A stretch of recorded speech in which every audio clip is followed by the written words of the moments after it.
আসসালামু আলাইকুম। আপনারা সবাই কেমন আছেন? তো ওদিনকালে আপনাদেরকে আমি দেখিয়েছিলাম যে আমার মুরগিটা ডিম পাড়ার পরে এভাবে বসেছিল কুঁচে।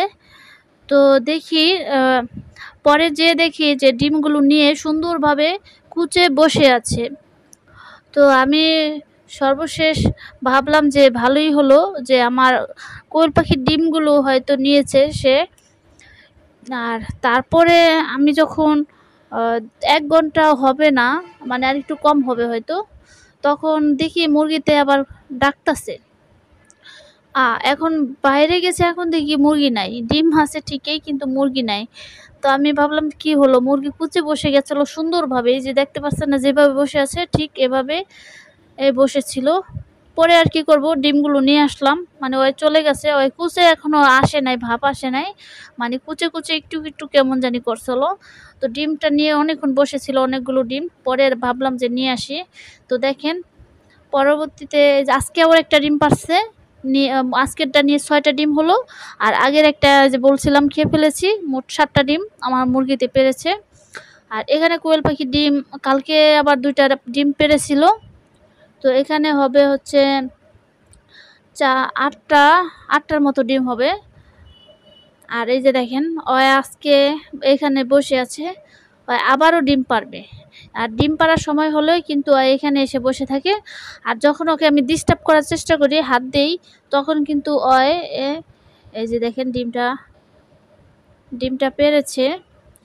প্রতিদিন একই সময় বলা চলে। একটু আগে পিছে ধরেন ১২টা বা ১টা বাজে এরকম। আজকে ডিম পাড়ছে হলো ২টা ২টা না, আমি দেখছি ওরে ১২:৩০টার দিকে চলে আসছে। কিন্তু এসে বসেই আছে, ডিম আর পাড়ে নাই।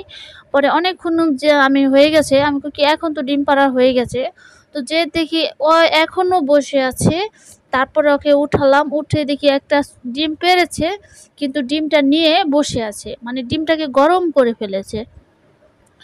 আর এভাবে যদি ডিম পেড়ে ডিমে তা দেওয়া শুরু করে তারপর আবার চলে যায়, এতে করে কিন্তু ডিমগুলো নষ্ট হওয়ার সম্ভাবনা থাকে।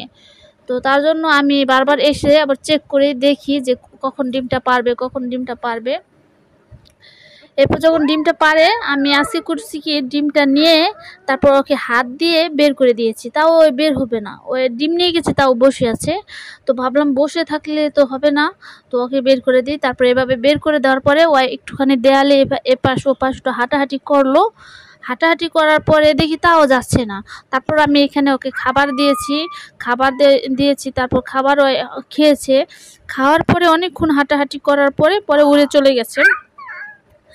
মানে আমার মুরগিটা এরকমই করতেছে, নিয়ম করে ডিম পাড়তাছে ঠিকই, কিন্তু ডিমে আবার তা দিয়ে দেয়।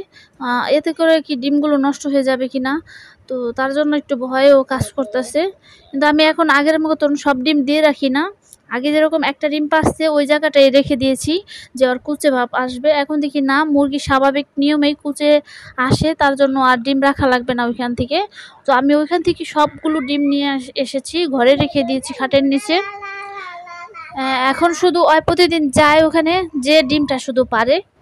তারপর আমি সব ডিম নিয়ে আসি। আর হচ্ছে যে ওর সাথে যে সাদা রাতা মুরগিটা আছে, আর ওই মুরগিটা নিয়ম করে বাসায় খাবার খেতে আসে না। শুধু এই সন্ধ্যার সময় আসে, দিনের বেলা ওইরকম আসে না, কিন্তু মুরগিতে আসে। মুরগির ডিম পাড়তে আসে। ডিম পাড়ার পরে খাবার দিলে খাবার খায়, খাবার খেয়ে আবার চলে যায়। তো আমি ওকে দেই খাবারটা, কারণ হচ্ছে ওর সামনে ডিম পারবে, আরও বেশি পারবে। তো ওর পুষ্টির দরকার, তো তার জন্য ওকে বেশি বেশি খাবার দেই। অনেক সময় হয় কি, আমি খাবারের বরমটা ঝুলাতে থাকি। ঝুলালে কি হয়, ও যদি আশেপাশে থাকে তাহলে উড়ে চলে আসে আমার কাছে। তো আমার মনে মনে অনেক একটা ইচ্ছা যে আমি আরও কিছু মুরগি কিনি। মুরগি কিন্তু ভালোই ডিম পারে। তো আপনারা কি বলেন? যদি চান যে হ্যাঁ মুরগি কিনেন, তাহলে আরও মুরগি কিনবো। আর না হলে কবুতর কেনার চিন্তা ভাবনা আছে। তো আপনারা যেভাবে বলবেন দেখি সেইভাবে করা যায় কিনা। তো আপনারা ভিডিওতে লাইক দিবেন এবং ভিডিওর কমেন্ট বক্সে দিয়ে কমেন্ট করবেন যে আপনারা মুরগি আরও দেখতে চান কিনা। দেখেন এই মুরগির বাচ্চাগুলো কিন্তু একটু বড় হয়ে গেলে এখান থেকে রাতাও হতে পারে এবং মুরগিও হতে পারে। তো এই মুরগিগুলো যখন বড় হবে তখনও কিন্তু আমার এই ঘরের মধ্যে অনেকগুলো মুরগি থাকবে। তো এখন আজকে কি হয়েছে, এই যে মুরগিটা দেখতে পাচ্ছেন, ওকে আমি ছেড়ে দিয়েছিলাম প্রতিদিনের মতন, কিন্তু আজকে 2টা গুল এসে পড়েছে। গুল সাপ যেগুলোকে বলা হয়, সরিসৃপ প্রাণীর, অনেক বড়, কুমিরের মতন অনেকটা। তো ওগুলো এসে মুরগিকে ধাওয়া করেছিল। ওগুলো কিন্তু বড় মুরগিকেও নিয়ে যেতে পারে। তো আমার মুরগিটাকে ধাওয়া করার পরে বাচ্চাগুলো ছিন্ন বিচ্ছিন্ন হয়ে গেছে। সর্বশেষ বাচ্চাগুলো আমি খুঁজে পেয়েছি।